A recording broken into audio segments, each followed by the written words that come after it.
نتائج مسابقة الشعر الكردي للشباب.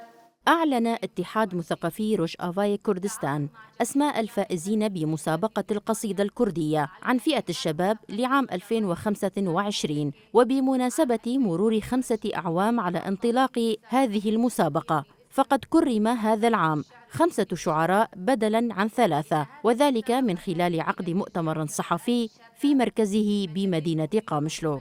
وقرأ عضو الاتحاد كمال نجم وعضوة الاتحاد أناهيتا شيخو بيان إعلان أسماء الفائزين باللغتين الكردية والعربية، وجاء في البيان إنه بتاريخ الأول من كانون الثاني المنصرم وبمساعدة جمعية جانا خلف الخيرية في بريطانيا، أعلنوا في اتحاد مثقفي روجافاي كردستان مسابقة القصيدة الكردية للشباب في دورتها الخامسة، هذا وبعد القراءة والتحليل والجهد المبذول من قبل لجنة التحكيم لاختيار القصائد الفائزة بالجوائز، وبعد مقارنة نتائج كل عضو من أعضاء اللجنة والآراء المشتركة في الاختيارات، كانت نتائج المسابقة على النحو التالي: القصيدة الأولى قصيدة بعنوان دع الليل يكون معك للشاعرة فاطمة عطو.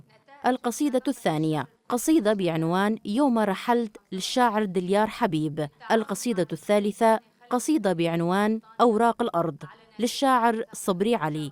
القصيدة الرابعة قصيدة بعنوان الطريق للشاعر آراس محمد خير. القصيدة الخامسة قصيدة بعنوان الدليل القديم للشاعرة أيفر يلدستان.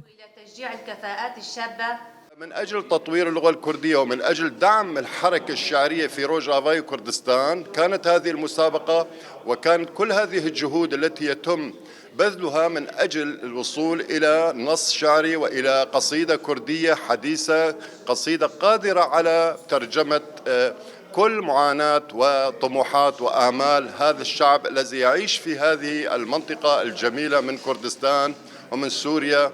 طبعا نتمنى لكل الفائزين كل التهاني والاستمرار في الشعر. في بريطانيا أعلن اتحاد. الجدير بالذكر إنه أقيمت مسابقة القصيدة الكردية للشباب لأول مرة في عام 2021 من قبل اتحاد مثقفي روجافاي كردستان وبرعاية جمعية جان خلف الخيرية في بريطانيا، وشارك في المسابقة على مدار 5 سنوات مئات الشباب والشابات وقدموا قصائدهم، ويفوز في المسابقة كل عام 3 شعراء، لكن نظراً لأن هذه الدورة هي الخامسة على التوالي جرى هذا العام تكريم 5 شعراء.